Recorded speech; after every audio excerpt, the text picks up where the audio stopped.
Hello दोस्तों, आप सभी को प्रभु यीशु मसीह के नाम में जय मसीह की, परमेश्वर के नाम की स्तुति और महिमा हो। मैं फिर से आप सभी का स्वागत करता हूं हमारे एक और नए वीडियो में। दोस्तों, आज के वीडियो का जो टॉपिक होने वाला है वो होने वाला है परमेश्वर का जो प्रेम है वो किस प्रकार का प्रेम है। परमेश्वर हमेशा चाहता है कि उसके लोग बच जाए, लेकिन आज के समय में बहुत सारे लोग नाश की ओर जा रहे हैं। मेरे प्रियो, बहुत सारे ऐसे मसीह विश्वासी हैं जिनके जीवन के कार्य देखकर नहीं लगता कि वो प्रभु के लोग हैं। वो अपने नाम के आगे मसीह लगाते हैं। आप परमेश्वर के वचन के अनुसार चलने वाले लोग अपने आप को कहते हैं, लेकिन हो सकता है कि आपका आत्मिक जीवन ठीक नहीं है। आज आपको अपने आत्मिक जीवन को जांचने की जरूरत है। क्यों अपने आप को नाश करने पे तुले हुए हैं?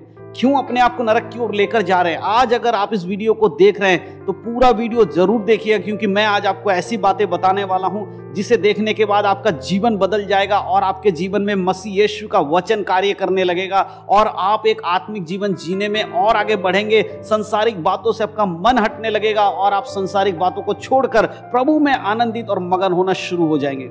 इसीलिए मेरे दोस्तों, वीडियो को पूरा देख के समझें और वीडियो को देखने के बाद अपने मसीह भाई बहनों में जरूर शेयर करें। तो चलिए देर नहीं करते, आज के वीडियो को शुरू करते हैं। दोस्तों, अगर हम भजन संहिता उसके 103 अध्याय को पढ़ते हैं, वहां कुछ ऐसी बातें लिखी हैं जो परमेश्वर आज आप लोगों से कहना चाहते हैं। आज अपने जीवन को जांचिए। हम सभी से परमेश्वर का वचन आज बात करने जा रहा है।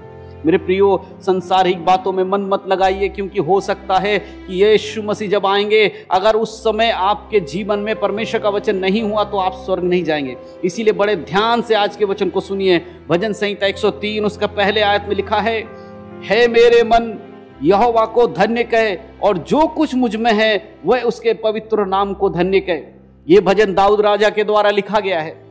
राजा दाऊद यहां पर अपने मन को कह रहा है, हे मेरे मन परमेश्वर को धन्य कहे, यहोवा को धन्य कहे, जो कुछ मुझ में है उसके पवित्र नाम को धन्य कहे। परमेश्वर का प्रेम देखिए, जब हम पापी ही थे तब परमेश्वर ने अपने इकलौते पुत्र को दे दिया ताकि हम नाश ना हो परंतु अनंत जीवन पाए। आज हमारा हृदय, हमारा मन परमेश्वर की ओर होना चाहिए। आपका हृदय निरंतर परमेश्वर को धन्यवाद देना चाहिए, परमेश्वर को धन्यवाद देना चाहिए, क्योंकि जब आप पापी थे तब परमेश्वर ने आपको बचाया। आप उस दिन को याद करिए जब आपने उद्धार पाया। आप उस दिन को याद करिए जब यीशु आपके जीवन में आया। आप उस समय को याद करिए जब आपके पाप क्षमा कर दिए गए और आप यीशु के उद्धार में शामिल हो गए। मेरे प्रियो, आपके होंठों से परमेश्वर को धन्यवाद निकलना बंद नहीं होगा अगर आप उस समय को अपने जीवन में याद करेंगे। आज परमेश्वर का वचन आपको याद दिला रहा है, अपने जीवन को बदलिए।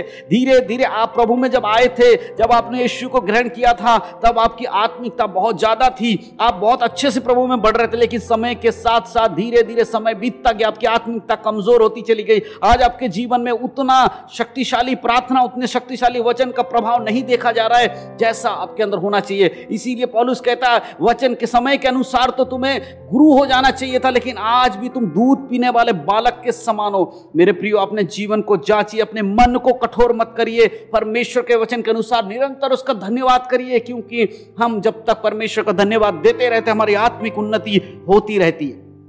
हमारे पापों से बचाने के लिए हम परमेश्वर को धन्यवाद। उसका दूसरा आयत कहता है, हे मेरे मन यहोवा को धन्य कहे और उसके किसी भी उपकारों को ना भूलना। फिर से दाऊद कहता है, हे मेरे मन यहोवा को धन्य कहे। आज के दिन आप पूरे दिन में परमेश्वर को कितने बार धन्यवाद देते हैं? परमेश्वर को धन्यवाद निरंतर देना, खाते समय, पीते समय, उठते समय, बैठते समय, सोते समय, हर समय परमेश्वर को धन्यवाद देना। प्रभु धन्यवाद आपका, आपने मुझे जीवन दिया। प्रभु धन्यवाद आपका, आपने मुझे भोजन दिया। प्रभु धन्यवाद आपका, हमें परिवार दिया। प्रभु धन्यवाद आपका, जीवित रखा, इसका दिन दिखाया। हर बात में आपको परमेश्वर को धन्यवाद देना है और उसके किसी भी उपकारों को नहीं भूलना है। आज शायद आपके जीवन में कुछ प्रॉब्लम्स आ गई होंगी। आज शायद आप परीक्षा में पड़ गए होंगे। आपके जीवन में कुछ दुख आ गया होगा, परिवार के वजह से कुछ दुख आया होगा, मित्रों की वजह से कुछ दुख आया होगा, कलीसिया की वजह से कुछ दुख आ गया होगा। लेकिन याद रखिए, उसके बाकी सारे उपकार जो पहले आपके जीवन में हुए उनको भूलना नहीं है, उनको थामे रहना है कि कैसे परमेश्वर ने आपको उन सारे मुसीबत से बाहर निकाला था। जब आप इन बातों को याद करते हैं तो आज के समय की दुख और परेशानियों में आपको चलने में मजबूती मिलेगी, परीक्षा के समय स्थिर रहने में मजबूती मिलेगी। इसीलिए परमेश्वर के किए हुए उपकारों को नहीं भूलना है। इसीलिए ध्यान रखिए, परमेश्वर का वचन कहता है तीसरे आयत में, वही तेरे सब अधर्मों को क्षमा करता और तेरे सब रोगों को चंगा करता है। परमेश्वर ही है जो हमारे पाप आपके पाप को, अधर्म को क्षमा करता है। यदि आपके जीवन में से कोई पाप हो रहा है, यदि आप फिर से आप पाप में गिर गए हैं, तो याद रखिए, प्रभु के पास आइए, परमेश्वर के पास बैठिए, घुटने पर बैठिए, प्रभु से प्रार्थना कीजिए, क्षमा मांगिए कि परमेश्वर, मैं आपके वचन में चलने के बाद भी पाप में गिर गया हूं, आज मेरा जीवन फिर से पाप में गिर गया है। प्रभु कहता, मैं तेरे अपराधों को क्षमा कर सकता हूं, लेकिन मेरे प्रिय एक बात याद रखिएगा, जब आपको परमेश्वर के वचन के अनुसार आप उसके पास आकर प्रार्थना करते, आपको क्षमा मिल जाता है, दोबारा वो पाप नहीं करना है, दोबारा फिर पाप नहीं करना है। लेकिन अगर आप अनजाने में या जानबूझकर भी आपसे पाप हो गया है, आप अपने आप को कमजोर मत करिए। आप ये मत सोचिए कि अब मेरा कुछ नहीं हो सकता, मुझे कौन बचाएगा, मैं तो परमेश्वर तेरे विरोध में पापी हो गया हूं, अब मैं तेरे पास नहीं आ सकता, मुंह दिखाने के लायक नहीं, ऐसा सोचकर मत बैठिए।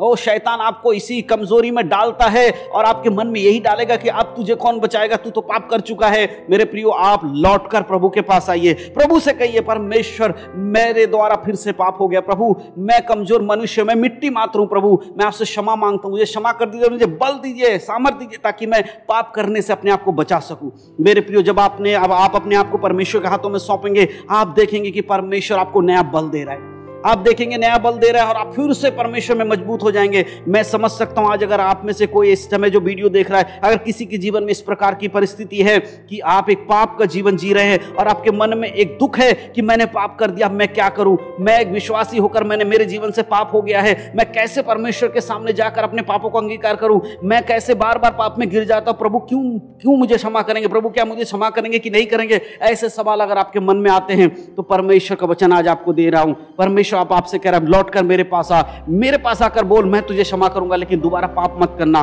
मेरे प्रियो, प्रभु के पास आइए, उसके पास बैठिए, वो आपको बचाएगा। 4 आयत में कहता है, वही तो तेरे प्राणों को नष्ट होने से बचा लेता और तेरे सिर पर करुणा और दया का मुकुट बांधता है। आपके प्राणों को शैतान से बचाने वाला सिर्फ परमेश्वर है। अगर आज भी आप पाप में घिरे हुए हैं, तो समय मत गवाइए, आइए परमेश्वर के पास, बैठिए घुटने पर, रो रो कर प्रार्थना करिए कि प्रभु मुझसे गलती हो गई है, परमेश्वर मेरे द्वारा पाप हो गया है, मुझे क्षमा कर दीजिए। हमारा परमेश्वर इतना कठोर नहीं है कि वो अपने पुकारने वाले को ना सुने। देखिए, वो संसार के जगत के अंत तक हमारे साथ है। याद रखिए, अगर आप पाप में गिर गए हैं, प्रभु कहता, मैं उठाऊंगा, लेकिन मेरे पास आ मेरे बेटे, दोबारा पाप मत करना, अपने पाप के प्रति मुझसे माफी मांग, मैं तुझे क्षमा कर दूंगा, लेकिन बार बार पाप मत करिए, बार बार पाप मत करिए, क्योंकि बार बार पाप करके आप बार बार यीशु को क्रूस पर चढ़ाते हैं। परमेश्वर कहता है, मैं तुझे नष्ट होने से बचाऊंगा, तेरे प्राणों को नष्ट होने से बचाऊंगा। मेरे प्रियो, आज परमेश्वर आपको पुकार रहा है, परमेश्वर का वचन आपको बुला रहा है कि आइए। अगर आप पाप में गिरे हुए हैं, आप एक मसीह होकर, आप एक चर्च में जाने वाले व्यक्ति हैं, आप एक बाइबल पढ़ने वाले व्यक्ति हैं, उसके बाद भी आपके जीवन में बहुत सारे गुप्त पाप छुपे हुए हैं जो सिर्फ आप और परमेश्वर के सिवा कोई नहीं जानता। शायद कोई दुनिया के लोग नहीं जानते होंगे, आपके पास्टर को नहीं पता होगा, आपके परिवार के लोगों को नहीं पता होगा, आपके घर के किसी व्यक्ति को नहीं पता होगा, लेकिन परमेश्वर जानता है। मेरे प्रियो, ऐसे पाप के तले मत दबे रहिए, घुट घुट कर मत जिए, परमेश्वर के पास आकर प्रार्थना करिए, प्रभु से क्षमा मांगिए, आपका मन हल्का हो जाएगा, परमेश्वर आपको क्षमा कर देंगे और आप एक आत्मिक जीवन में और अधिक अच्छे से बढ़ पाएंगे, प्रभु के वचन के अनुसार चल पाएंगे। परमेश्वर कहता है कि तू मेरे पास आ, मैं तुझे नष्ट नहीं होने दूंगा और तेरे सिर पर करुणा का, दया का मुकुट बांध दूंगा।